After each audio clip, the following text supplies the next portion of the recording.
Hello everyone. Today we are going to start chapter first of class 9th of subject maths which is set. Okay.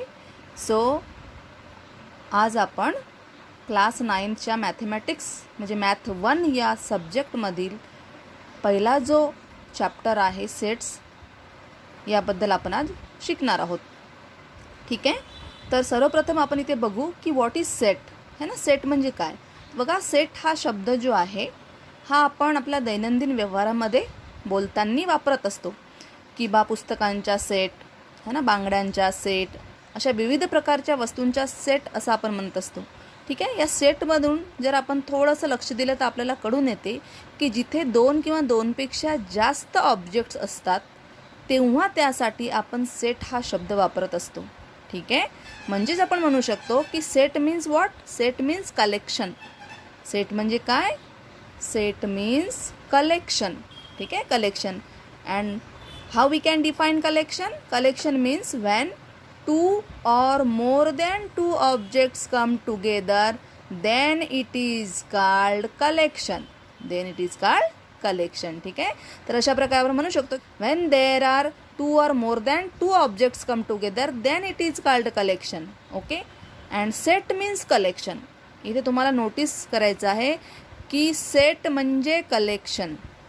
ठीक आहे. तर आपण आता इथे काही एक्झाम्पल्स बघू वेगवेगळ्या कलेक्शन्सचे.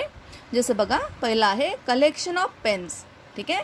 When there are 2 or more than 2 pens, then we can say that it is a collection of pen. Okay. It is a collection of pen in this way. Then second is collection of bangles, fingers of hands है ना. We have 10 fingers in our hands. Okay. and 10 fingers in our legs. So fingers of hands. Collection of numbers. Collection of numbers means when there are natural numbers 1 to infinite, then it is called collection of numbers. Bunch of keys है ना. when there are 2 or more than 2 keys, then it is called bunch of keys. Bunch means in this case that collection is called by bunch है ना. Bunch means collection. Collection of keys. Flock of birds है ना, पक्ष्यांचा थवा ज्याला आपण म्हणतो. पाईल ऑफ नोटबुक्स म्हणजे नोटबुक्सची जी एकावर एक जो थर जमा करतो आपण त्याला आपण म्हणू पाईल ऑफ नोटबुक्स. पाईल ऑफ नोटबुक्स म्हणजे जिथे 2 किंवा 2पेक्षा जास्त नोटबुक आले तर त्याला आपण म्हणू की इट इज अ पाईल of notebooks means collection of notebooks. ठीक आहे. अशा प्रकारे पुष्कळ सारे कलेक्शन इथे आपल्याला दिलेले आहेत एक्झाम्पलमध्ये. ठीक आहे. आणखी काही एक्स्ट्रा एक्झाम्पल्स आपण बघणार आहोत. जसं बघा, brave childrens in class 9th. ठीक आहे. क्लास 9th मधले ब्रेव म्हणजे ज्याला शूर विद्यार्थी असं आपण म्हणू शकतो. ठीक आहे. पराक्रमी विद्यार्थी असं आपण म्हणू शकतो. तर हा सुद्धा विद्यार्थी बघा, चिल्ड्रन्स आलं म्हणजे तिथे 2 किंवा 2पेक्षा जास्त विद्यार्थी आले म्हणून याला सुद्धा आपण एक कलेक्शन म्हणू शकतो. ठीक आहे. Collection of favourite books. ठीक आहे. फेवराईट बुक्सचा जो कलेक्शन असतो आपला. ठीक आहे. तर त्याला हा सुद्धा एक काय कलेक्शन आहे. अशा प्रकारे आपण इथे काही एक्झाम्पल्स घेतले आहेत. आता या एक्झाम्पलला आपण 1 by 1 थोडे काही गोष्टी याच्यामध्ये आपण नोटीस करू. ठीक आहे. समजा आपण पहिला एक्झाम्पल घेतला collection of pen. Okay. Collection of pen. समजा आपल्याकडे 10 पेन आहेत आणि ते 10 पेन मी तुमच्या समोर ठेवलेले आहेत. वर्ग 9व्या विद्यार्थ्यांच्या समोर मी ठेवलेले आहेत समजा. आणि मी तुम्हाला समजा विचारलं की इथे एकूण किती पेन आहेत. ठीक आहे. प्रत्येक विद्यार्थ्याला मी या प्रश्नाचं उत्तर विचारलं असता प्रत्येक विद्यार्थ्याकडून येणारा उत्तर काय असणार आहे की देर आर टोटल 10 पेन्स. ठीक आहे. 10 पेन्स. मग मी जर विचारलं की how many pens of red colour, how many pens are of green colour, how many pens are of blue colour, then जे आन्सर विद्यार्थ्यांकडून येणार आहेत तो कसा आन्सर असणार आहे. निश्चित असणार आहे. निश्चित असणार आहे. ठराविक असणार आहे. ठीक आहे. ठराविक उत्तर असणार आहे. जर मी पहिल्या विद्यार्थ्यालाही विचारलं की बा इथे रेड कलरचे पेन किती आहेत तर जेवढे असतील तेवढेच तो सांगणार आहे. दुसऱ्याला विचारलं तरी तेवढेच सांगणार आहे. ठीक आहे. तिसऱ्याला मी विचारलं की इथे ग्रीन कलरचे पेन किती आहेत तरी त्याच्याकडून येणारं उत्तर आणि चौथ्या विद्यार्थ्याकडून येणारा उत्तर हे उत्तर कसे राहणार आहेत. सारखेच राहणार आहेत. ठीक आहे. इथे ऑब्जेक्ट आपण क्लिअरली आणि डेफिनेटली डिसाईड करू शकतो. दुसरं उदाहरण बघू आपण. Collection of bangles. ठीक आहे. कलेक्शन ऑफ बँगल्समध्ये समजा मी तुम्हाला कलेक्शन दाखवला बँगलचं, तिथे सुद्धा मी विचारलं की total how many bangles are there. Okay. Then how many bangles are of red colour, how many bangles are of green colour, how many bangles are of metals. ठीक आहे. मेटल्सच्या किती बांगड्या आहेत, मग काचेच्या बांगड्या किती आहेत. अशा प्रकारे विविध प्रश्न विचारले असता तुमच्याकडून येणारा किंवा प्रत्येक विद्यार्थ्याकडून येणारा जो उत्तर आहे तो कसा असणार आहे, डेफिनाईट असणार आहे. हे सुद्धा आपण ऑब्जेक्ट क्लिअरली आणि डेफिनेटली डिसाईड करू शकतो. ठीक आहे. पुन्हा फिंगर्स. ठीक आहे. फिंगर्सबद्दल तसंच मी जर प्रश्न विचारले ते प्रत्येक विद्यार्थ्याकडून येणारा उत्तर कसा असणार आहे, निश्चित असणार आहे. ठीक आहे. म्हणजे इथे ऑब्जेक्टविषयी, इथे ऑब्जेक्ट कोणता झाला, फिंगर्स. या ऑब्जेक्टविषयी जी माहिती विद्यार्थ्याकडून येणार आहे ती कशी असणार आहे, डेफिनाईट असणार आहे, निश्चित असणार आहे, क्लिअर असणार आहे. ठीक आहे. कलेक्शन ऑफ नंबर्ससुद्धा तशाचप्रमाणे. समजा आपल्याकडे नॅचरल नंबरचा कलेक्शन असेल आणि विचारलं की बा हे कोणते नंबर आहेत, तर विद्यार्थी सांगतील की हे नॅचरल नंबर्स आहेत. इवन नंबर्स असतील तर प्रत्येक विद्यार्थ्याकडून येणारा उत्तर काय असणार आहे की हे इवन नंबर्स आहेत. ठीक आहे. ऑड नंबर्स असतील तर प्रत्येक विद्यार्थ्याकडून येणारा उत्तर काय असणार आहे की हे ऑड नंबर्स आहेत. अशा प्रकारे. ठीक आहे. Then bunch of keys. इथे सुद्धा विद्यार्थ्यांना जर आपण विचारलं की टोटल किती कीज आहेत, ठीक आहे, मग बा मोठ्या किल्ल्या किती आहेत, लहान किल्ल्या किती आहेत, अशा प्रकारे प्रत्येकाचं येणारं उत्तर इथे सुद्धा कसं असणार आहे, निश्चित असणार आहे. त्याचप्रमाणे फ्लॉक ऑफ बर्ड्स. ठीक आहे, की फ्लॉकमध्ये एकूण किती बर्ड्स आहेत. Then what is the colour of birds, है ना, पक्ष्यांचा रंग कसा आहे. तर अशा प्रकारे आपण जर विचारलं असता इथे सुद्धा ऑब्जेक्टबद्दल जी इन्फॉर्मेशन आहे ती डेफिनाईट असणार आहे आणि क्लिअर असणार आहे. पाईल ऑफ नोटबुक्स. इथे सुद्धा की बा किती टोटल नोटबुक्स आहेत. ठीक आहे. मग लहान नोटबुक किती आहेत. ठीक आहे. अशा प्रकारे सिंगल लाईन नोटबुक किती आहेत. या सर्व प्रश्नांची उत्तर कशी असणार आहेत, निश्चित असणार आहेत. प्रत्येक विद्यार्थ्याकडून येणारं उत्तर कसं असणार आहे, सारखं असणार आहे. वेगवेगळा राहील का, नाही. सर्वांना कळते ना, 1 रेगी नोटबुक कोणते, 2 रेगी नोटबुक कोणते, 3 रेगी नोटबुक कोणते, अशा प्रकारे. ठीक आहे. मग आपण समोरच्या एका एक्झाम्पलकडे बघू. Brave childrens in class 9th. ठीक आहे. Brave childrens in class 9th. ठीक आहे. आता या एक्झाम्पलमध्ये समजा मी तुम्हाला विचारलं की प्रत्येकाला 9th क्लासमधील प्रत्येक विद्यार्थ्याला विचारलं की तुमच्या वर्गामध्ये असणारे ब्रेव चिल्ड्रन्स कोणते ते सांगा. समजा मी निखिलला विचारलं तर निखिलने 2-4 विद्यार्थ्यांचे नावं सांगितले. नंतर मी वंशला विचारलं, वंशने 2-4 विद्यार्थ्यांचे नावं सांगितली समजा. ठीक आहे. अशा प्रकारे मी 1 by 1 विद्यार्थ्यांना विचारत गेली. प्रत्येक विद्यार्थी 2 किंवा 4, म्हणजे संख्याही वेगवेगळी राहणार आहेत. कोणाच्या मते 2च विद्यार्थी ब्रेव असणार आहेत, कोणाच्या मते 4 विद्यार्थी ब्रेव असणार आहेत वर्गामध्ये. ठीक आहे. म्हणजे संख्यांमध्ये सुद्धा फरक येणार आहे. त्याच्यानंतर प्रत्येकाकडून येणारी नावे जी आहेत ती सुद्धा कशी राहणार आहेत, वेगवेगळी राहणार आहेत. म्हणजे इथे आपल्याला काय दिसून येत आहे की इथे प्रत्येकाकडून येणारा उत्तर हा अनिश्चित आहे. निश्चित आहे का, ठराविक आहे का, नाही. वेगवेगळा उत्तर इथे येणार आहे. म्हणजे ऑब्जेक्ट अनिश्चित आहे. ठीक आहे, डेफिनाईट नाही. त्याचप्रमाणे कलेक्शन ऑफ फेवराईट बुक्स. आता प्रत्येकाला आवडणाऱ्या पुस्तकं जे आहेत त्या वेगवेगळ्या असणार आहेत. समजा आपण क्लास 9th मधल्या पुस्तकांबद्दल जर विचारलं की बा कोणती पुस्तक, कोणत्या विषयाची पुस्तक तुम्हाला आवडते, तर कोणाला मराठी आवडेल, कोणाला इंग्रजी आवडेल, कोणाला हिंदी आवडेल, कोणाला मॅथ आवडेल. ठीक आहे. तर अशा प्रकारे प्रत्येकाकडून येणारा जो उत्तर आहे तो कसा असणार आहे, वेगवेगळा असणार आहे. म्हणजे या दोनही एक्झाम्पल्स आहेत. इथे जे एक्झाम्पल्स आपण नोटीस करून राहिलो, एक्झाम्पल 1 to 7 आणि एक्झाम्पल 8 to 9, या एक्झाम्पल्समध्ये असणारा फरक काय आहे बघा, की इथे जे ऑब्जेक्ट्स आहेत त्या ऑब्जेक्ट्सबद्दलची इन्फॉर्मेशन कशी आहे, डेफिनाईट आहे आणि क्लिअर आहे. या शब्दाकडे तुम्हाला लक्ष द्यायचं आहे, डेफिनाईट आणि क्लिअर. ठीक आहे. पण इथे ऑब्जेक्टबद्दलची जी माहिती आहे ती कशी आहे, इनडेफिनाईट आपण म्हणू शकतो, किंवा आपण म्हणू शकतो अनिश्चित आहे. ठराविक आहे का, तीच आहे का, नाही. म्हणजे आपण असं म्हणू शकतो इथे की जरी सेटचा अर्थ कलेक्शन असेल, ठीक आहे, जरी सेट म्हणजे कलेक्शन, हे सर्व काय आहेत, कलेक्शन आहेत, हे सर्व काय आहेत, कलेक्शन आहेत, पण या सर्वच कलेक्शनना आपण सेट म्हणू शकतो का, असा प्रश्न इथे उद्भवून राहिलेला आहे. Can we say all collection are set. ठीक आहे.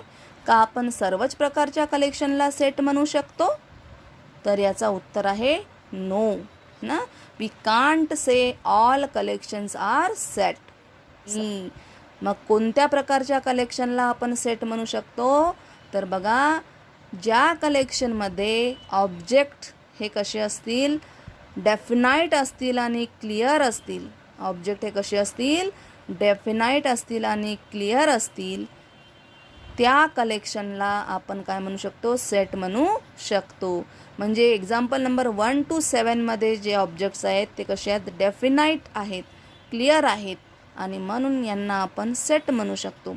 पण एक्झाम्पल 8 आणि 9 मध्ये आपण बघून राहिलेलो आहोत की जे ऑब्जेक्ट्स आहेत ते कसे आहेत? अनिश्चित आहेत, है ना. डेफिनाईट आहेत का? नाही. क्लिअर आहेत का? नाही.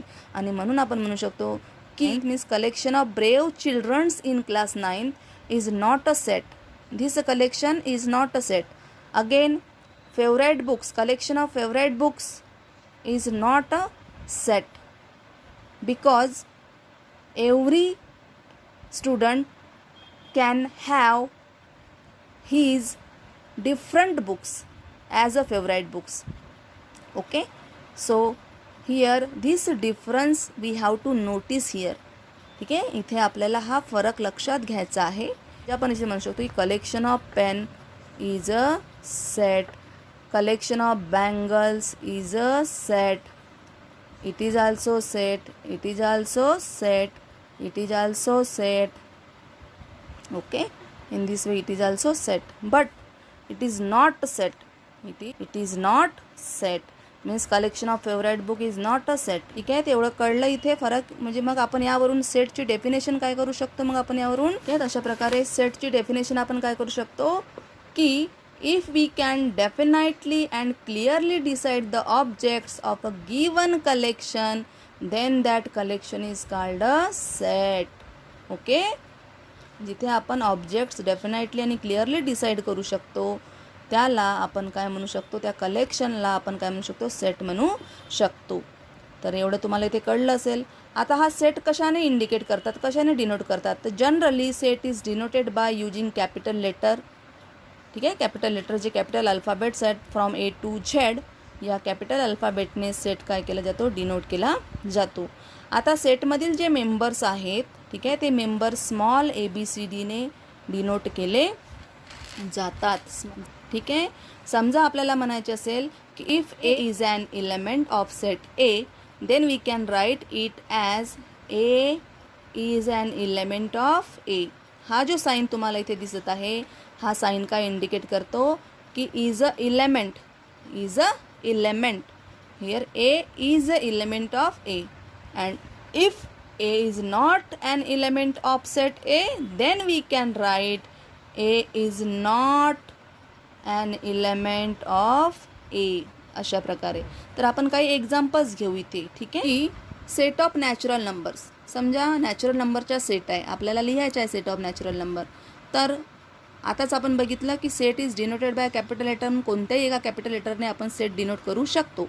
पण नॅचरल नंबरचा सेट हा जनरली कॅपिटल N या लेटरने डिनोट केला जातो आणि म्हणून कॅपिटल N ने आपण हा सेट लिहू.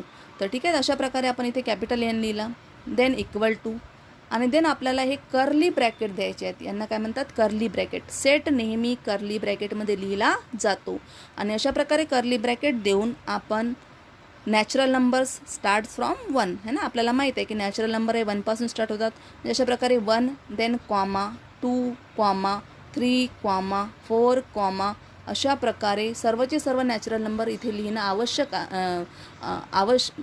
शक्य नाही आणि म्हणून आपण अशा प्रकारे 3 डॉट देऊन, ठीक आहे, आपण हा कर्ली ब्रॅकेट लिहून हा सेट काय करत असतो? क्लोज करत असतो.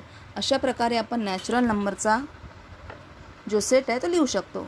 Similarly we can write set of whole numbers. ठीक आहे, होल नंबर्स तुम्हाला माहीत आहेत 0 पासून स्टार्ट होतात. बघा, तुम्ही ऑब्झर्व करा, सेम तशाच प्रकारे आपण लिहिलेलं आहे. पुन्हा इथे होल नंबर आपण W ने डिनोट केलेला आहे. Then set of integers. Set of integer is always denoted by I. तर अशा प्रकारे आपण सेट ऑफ इंटिजर्स दिले. इंटिजर्स म्हणजे काय? इंटिजर्समध्ये पॉझिटिव्ह, निगेटिव्ह आणि 0 या सर्व संख्यांचा काय होत असतो? समावेश होत असतो. अशा प्रकारे आपण सेट ऑफ इंटिजर्स लिहू शकतो. Then set of rational numbers, तर आपण 8व्या क्लासमध्ये बघितलं आहे 8th स्टँडर्डमध्ये की m/n फॉर्ममध्ये असणारे जे नंबर्स असतात त्यांना आपण रॅशनल नंबर्स असे म्हणतो. तर इथे आपण rational number is always denoted bye Q है ना, हे सर्व तुम्हाला लक्षात ठेवायचं आहे. तर अशा प्रकारे आपण Q equals to curly bracket देऊन आणि प्रत्येक एलिमेंट लिहून झाल्यानंतर कॉमा देऊन आणि त्यानंतर अशा प्रकारे कर्ली ब्रॅकेट क्लोज करून आपण हे सेट काय करू शकतो, लिहू शकतो. Again set of even numbers, बघा सेट ऑफ इवन नंबर दिसत आहे. आता सेट ऑफ इवन नंबर्स मी ए या लेटरने डिनोट केलेला आहे इथे, ठीक आहे. A equals to curly bracket even number starts from 2, ठीक आहे. अशा प्रकारे 2, 4, 6, 8. आता इवन नंबर्स कसे आहेत, हे इन्फायनाईट आहेत ना इवन नंबर्स, आणि म्हणून सर्वचे सर्व इवन नंबर्स आपण इथे लिहू शकत नाही, आणि म्हणून जिथपर्यंत आपण लिहू शकतो तिथपर्यंत लिहून झाल्यानंतर आपण अशा प्रकारे 3 डॉट देत असतो, ठीक आहे. ह्या 3 डॉटचा अर्थ आपण याच्या आधी शिकलेलो आहोत की there are so many numbers, ठीक आहे, असा त्याचा अर्थ होतो. Then set of odd number, आता सेट ऑफ ऑड नंबर बघा मी बी या लेटरने डिनोट केलेला आहे. इथे सुद्धा बी इक्वल्स टू, आता ऑड नंबर्स म्हणजे 1 पासून स्टार्ट होणारे नंबर्स जे असतात ते ऑड नंबर्स असतात. 1, 3, 5 म्हणजे आपण म्हणू शकतो ज्या नंबरला 2ने भाग जात नाही ते नंबर्स ऑड नंबर्स असतात, ठीक आहे. ज्या नंबरला 2ने भाग जातो ते नंबर्स इवन नंबर्स असतात, ठीक आहे. अशा प्रकारे तर हे सर्व ऑड नंबर्ससुद्धा इन्फायनाईट असतात, आणि म्हणून आपण अशा प्रकारे डॉट देऊन कर्ली ब्रॅकेट काय करू शकतो, क्लोज करू शकतो. तर अशा प्रकारे इथे तुम्हाला माहीत झालेलं आहे की सेट म्हणजे काय. Set means a collection. Set means what, a collection in which the objects can be clear and definite आपण म्हणू शकतो, ठीक आहे. तर या आधारावर तुम्हाला इथे होमवर्क दिलेला आहे. या होमवर्कचा स्क्रीनशॉट घेऊन घ्या आणि लिहून तुम्हाला हे सॉल्व करायचं आहे, ठीक आहे. इथे दिलं आहे see the examples given below and decide whether it is a set or not, ठीक आहे. सेट आहे की नाही आहे तुम्हाला डिसाईड करायचं आहे. तर आताच आपण पाहिलेलं आहे की व्हॉट इज सेट, है ना. Set means if we can definitely and clearly decide the objects of a given collection then that collection is called set, ठीक आहे. बघू जसं डेज ऑफ वीक है ना, डेज ऑफ वीक, ठीक आहे. किती दिवस असतात वीकमध्ये, 7. मग कोणकोणते असतात, ठीक आहे. असं जर आपण विचारलं निश्चित आहेत 7च दिवस आहेत ना, डेफिनाईट आणि क्लिअर ऑब्जेक्ट्स आहेत या सेटमधले आणि म्हणून ह्या कलेक्शनमधले, आणि म्हणून हा काय एक सेट आहे. तर अशा प्रकारे तुम्हाला इथे काय करायचं आहे, सॉल्व करायचं आहे. जो सेट असेल त्याच्यासमोर लिहायचं इट इज अ सेट, जो सेट नसेल त्याच्यासमोर लिहायचं it is not a set. तर हा होमवर्क कंप्लीट करा. चला, ओके, बाय.